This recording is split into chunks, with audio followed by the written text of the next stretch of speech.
নমস্কার বন্ধুরা, আমার চ্যানেলে তোমাদের সবাইকে স্বাগত। তোমরা সবাই কেমন আছো? আশা করি সবাই খুব ভালো আছো। আমি চলে এসেছি তোমাদের কাছে একটা সম্পূর্ণ নিরামিষ রেসিপি নিয়ে। এই রেসিপিটা তোমরা গরম গরম ভাত, রুটি, লুচি, পরোটা, ফ্রাইড রাইস এবং পোলাও সব কিছুর সাথে খেতে পারবে। তো চলো, কিভাবে আমি দুধ পটল তৈরি করেছি সেটা দেখে নেওয়া যাক। গোটা পটলগুলোর খোসা ছাড়িয়ে আমি এভাবে দুদিক দিয়ে চিড়ে নিয়েছি।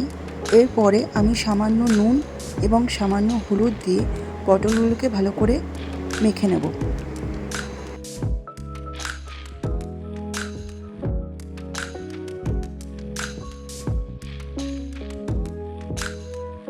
হলুদ আর নুন মাখিয়ে আমি পটলগুলোকে 10 মিনিট রেখে দেব।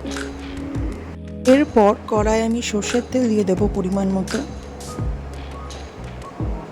সর্ষের তেলটা আমার গরম হয়ে গেছে। এরপর পটলগুলো আমি এক এক করে ভাজার জন্য তেলের মধ্যে দিয়ে দেব।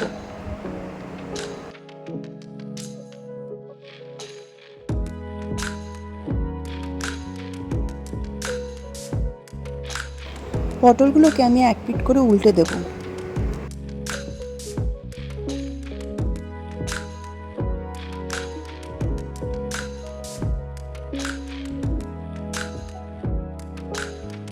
পটলগুলো আমার ভাজা হয়ে গেছে, লাল লাল করে দেখো আমি ভেজে নিয়েছি পটলগুলো।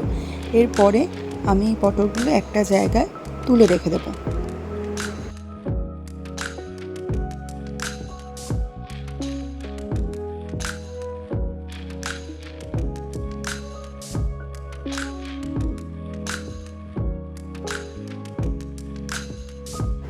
এই একই তেলে আমি 1 চামচ গোটা জিরে দিয়ে দেবো ফোড়নের জন্য, আর দিয়ে দেবো 2-3টে এলাচ, ছোটো এলাচ, আর একটু দারচিনি আর একটা তেজপাতা। সমস্ত ফোড়নগুলোকে আমি ভালো করে ভাজবো যতক্ষণ না একটা মিষ্টি গন্ধ আসে। ফোড়নগুলো ভাজা হয়ে যাওয়ার পর আমি দিয়ে দেবো 1 চামচ জিরে গুঁড়ো, 1 চামচ ধনে গুঁড়ো এবং 1 চামচ কাশ্মীরি লঙ্কার গুঁড়ো, 1 চামচ হলুদ গুঁড়ো, আর দিয়ে দেবো 1/2 চামচ আদা গুঁড়ো।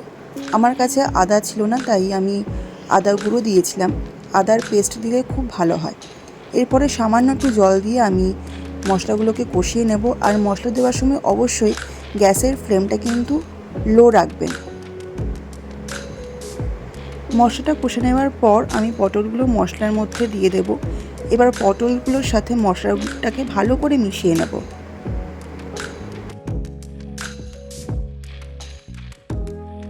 মশলাগুলোর সাথে পটলগুলো মেশানোর সময় সামান্য একটু জল দিতে হবে।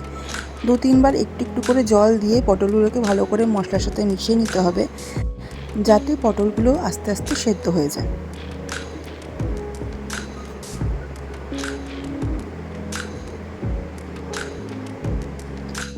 দু মিনিট আমি পটলটাকে চাপা দিয়ে রান্না করব।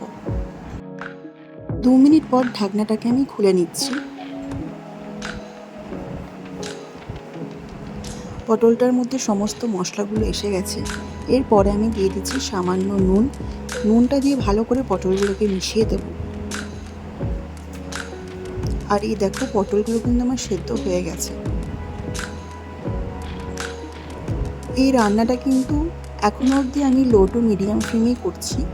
এরপর দিয়ে দেবো পরিমাণ মতো চিনি। এই রান্নাটা একটু মিষ্টি মিষ্টি হয়, তাই চিনিটা তোমরা তোমাদের স্বাদ মতো দিয়ে দিও। চিনিটাকে আমরা এবার মিশিয়ে নিলাম পটলের মধ্যে।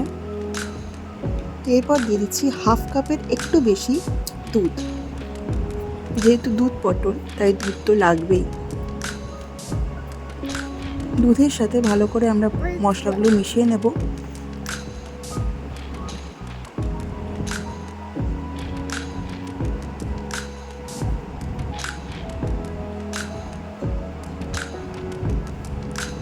দুধের গ্লাসে একটুখানি জল দিয়ে ভালো করে ধুয়ে জলটা আমি রান্নার মধ্যে দিয়ে দিচ্ছি।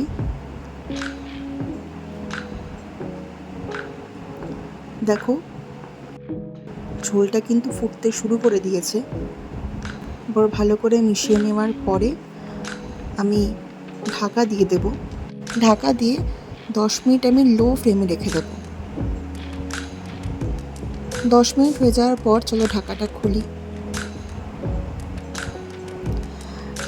কালারটাও খুব সুন্দর ফুটেছে এবং স্মেলটাও দারুণ ছাড়ছে। এরপরে আমি এর মধ্যে হাফ চামচ মতো ঘি দিয়ে দেব, আর দিয়ে দেব 1 চামচ মতো গরম মশলা নিয়ে ভালো করে আমি এটাকে ফোটাবো। আর গ্রেভি, এই রান্নার খুব বেশি গ্রেভি হয় না, তো তোমরা যদি একটু গ্রেভি রাখতে চাও তো রাখতে পারো, আর যদি কেউ শুকনোভাবে রাখতে চাও তো শুকনোভাবেই রাখতে পারো, বাট বেশি গ্রেভি এতে হয় না। তো রেডি হয়ে গেছে আমার দুধ পটল। আমি ফ্লেমটাকে অফ করে দিয়ে আবার 2 মিনিট ঢাকা দিয়ে রেখে দিচ্ছি। দুধ পটল আমার রেডি। কেমন হয়েছে জানিও। ভিডিওটি ভালো লেগে থাকলে অবশ্যই লাইক, কমেন্ট অ্যান্ড শেয়ার করো, আর আমার চ্যানেলটিকে অবশ্যই সাবস্ক্রাইব করে পাশে থাকা বেল আইকনটি প্রেস করে দিও। যারা আমার চ্যানেলে নতুন তারা অবশ্যই আমার চ্যানেলটিকে সাবস্ক্রাইব করে দিও। আজকের জন্য এখানেই শেষ করছি, আবার দেখা হবে অন্য কোনো ভিডিওতে। টাটা।